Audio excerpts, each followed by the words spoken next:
최근 외국인과 기관의 수급이 들어오는 외국인과 기관 수급, 시가총액 상위주를 제외한 시가총액 약 중소 중대형 시가총액 투자 아이디어입니다. 이렇게 5가지로 구분해 봤는데요. 첫 번째, 사모펀드가 투자하는 사모펀드가 최대 주주인 PI 첨단 소재입니다.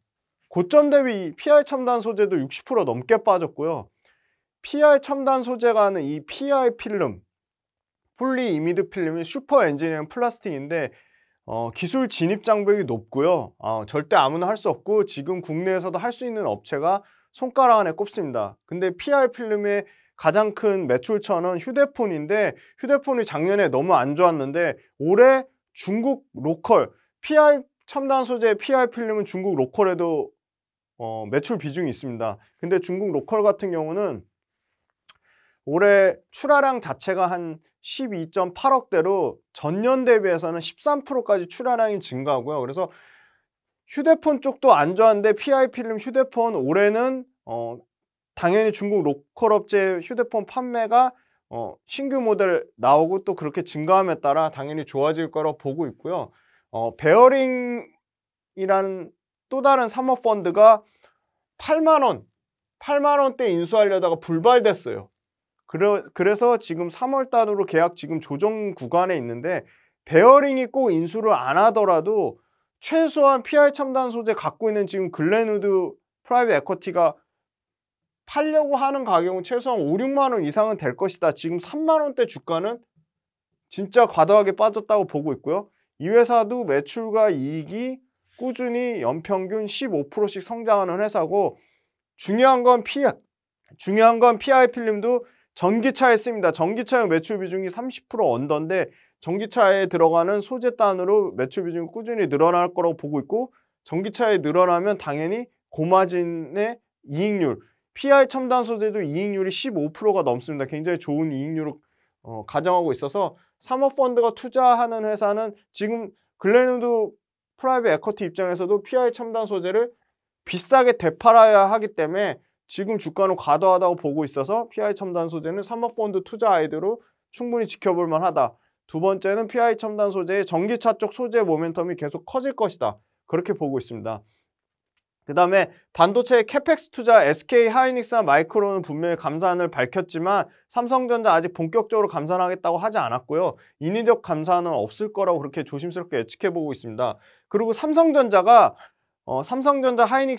하이닉스 모두 소위 말하는 패키징 후공정 관련돼서 삼성전자 하이닉스가 자체적으로 후공정 하고 있지만 그걸 외주 아웃소싱 확대하려는 움직임이 커지고 있고요. 이 후공정 패키징 관련된 업체들은 계속 주목을 받을 거라 보고 있습니다. 그래서 후공정 업체들에 대해서 좀 관심을 가져보자. 그리고 이미지 센서가 다양하게 이 고화소 이미지 센서가 늘어남에 따라 CIS라고 하죠. 고화소 이미지 센서가 늘어남에 따라 이 물량이 늘어나고 있어요. 이미지 센서가 엄청나게 다양한 분야에 쓰이고 있는데 물량이 증가하고 있고 이 부분 관련돼서 두산 테스나가 주목을 받을 거라 보고 있고요.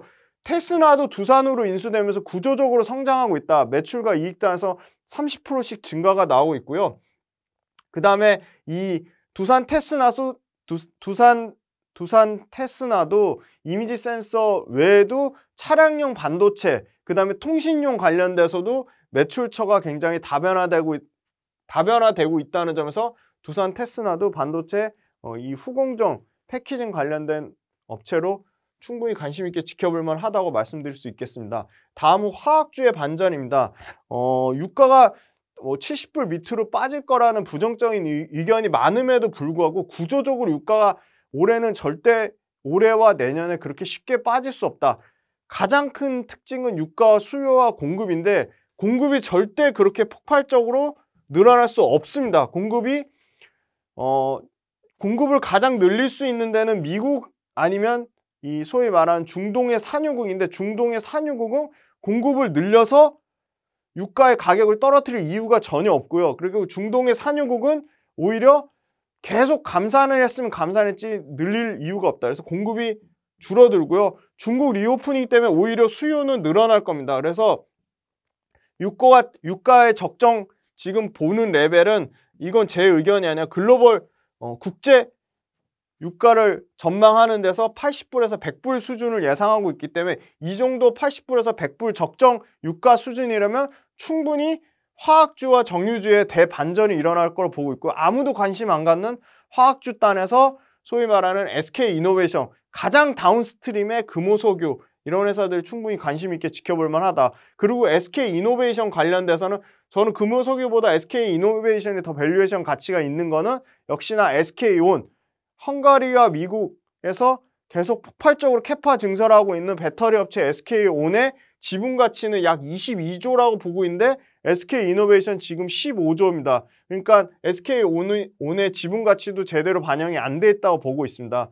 그리고 금호석유 관련돼서는 재작년하고 작년에 워낙 위생장갑 코로나 관련된 그 고무가 너무 잘 팔렸는데, 고무의 합성섬유, 그 합성 고무의 소재가 너무 잘 팔렸는데 올해는 작년이나 재작년만큼 매출이 늘어나진 않지만 올해는 이제 금호석유의 다양한 제품 포트폴리오 다변화를 기대를 하고 있습니다. 그래서 금호석유도 주가가 과도하게 빠졌기 때문에 가격적으로 메리트가 있다고 보고 있고요. SK이노베이션은 SK온, 배터리의 지분 가치가 포함되고, 구조적으로 화학주는 SK이노베이션, 금호석유 외에도 이 유가가 80불에서 100불, 공급이 늘어나지 않기 때문에 수요가 조금만 회복되면 이 정유주나 화학주의 대반전이 일어날 거라고 보고 있습니다. 그 다음에 건설주의 반전인데요. 건설주는 크게 두 가지입니다. 지금 그 푸틴, 소위 말하는 푸틴 내려오라는 얘기까지 나오고 있어서 러시아, 우크라이나 너무 잘하고 지금 선방하고 있기 때문에 러시아 우크라이나 전쟁 정말 빠르면 상반기 안에 종료될 거라고 봅니다. 그러면 우크라이나 재건 관련된 건설 기계부터 전력기기 인프라, 건설주 당연히 좋아질 수밖에 없고요. 그 다음에 두 번째는 역시 중동의 산유국. 중동의 산유국이 뭐 소위 말하는 카카오 엔터에도 투자하고 지금 석유로 벌어들인 돈 어떻게든 투자해서 뭔가 ROI를 올리려고 하고 있습니다. 그래서 중동의 산유국에 대한 모멘텀이 굉장히 큽니다. 그래서 꼭 사우디 네옴시티가 아니더라도 이집트, 쿠웨이트, 이란, 다양한 중동 산유국이 오일로 벌어들인, 유가가 상승함으로 벌어들인 오일 관련된 석유화학 프로젝트, 석유화학 플랜트를 대규모 발주가 예상돼 있고, 그게 본격적으로 2023년, 2024년에 예상이 돼 있습니다. 그래서 석유화학 발전 플랜트가 폭증할 거라고 보고 있는데, 역시나 석유화학 쪽에 강세를 갖고 있는 화공 플랜트의 강점이 있는 DLENC와 삼성 엔지니어링이 있다. 근데 삼성 엔지니어링이 훨씬 더 좋게 보는 이유가 삼성 엔지니어링이 국내 주택 관련된 수요가 전혀 없습니다. 전부 해외 프로젝트, 해외 플랜트로만 구성되어 있기 때문에 삼성 엔지니어링이 건설주의 반전으로 대장주로 갈 것 같고, 다만 DLENC는 석유화학 관련된 플랜트에 강한데 굉장히 주가가 저평가됐어요. 역대 최저가 수준의 저평가라서 DLENC도 밸류에이션의 매력이 있기 때문에 관심 있게 지켜보자고 말씀드리겠고, 미용 의료기기는 그냥 안정적으로 꾸준히 포트폴리오 20% 이상 반드시 담아야 될 업종이라고 보고 있습니다. 미용 의료기기. 그중에 클래시스나 제이시스 메디칼이 당연히 대장주고, 세 번째로 파마 리서치입니다. 파마 리서치는 세 가지 모멘텀이 다 폭풍 성장하고 있습니다.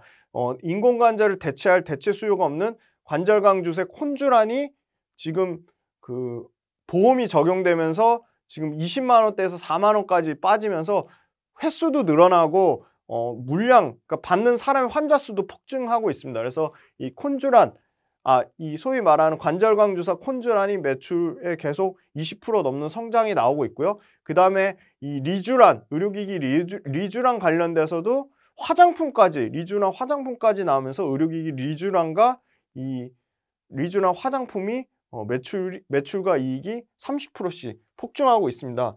그리고 파마 리서치도 압도적인 마진율, 영업이익률 36%의 압도적인 마진율로 파마 리서치도 제이시스 메디칼이나 휴젤, 그 다음에 클래시스에 비해서 상당히 저평가되어 있다. 그래서 파마 리서치도 매출과 이익이 폭풍 성장하는, 특히 관절강 콘주란 주사, 그 다음에 의료기기 리쥬란과 이 리쥬란 화장품, 의료기기 리쥬란 화장품, 거기다가 골프 관련된 골프 선수들이 자주 바르는 자외선 차단제 UV 크림까지 대박이 났거든요. 그래서 화장품과 의료기기에 대한 모멘텀을 가지고 있다. 그래서 파마리서치도 미용 의료기기 쪽에서 반드시 체크해 봐야 될 기업이라고 말씀드리겠습니다.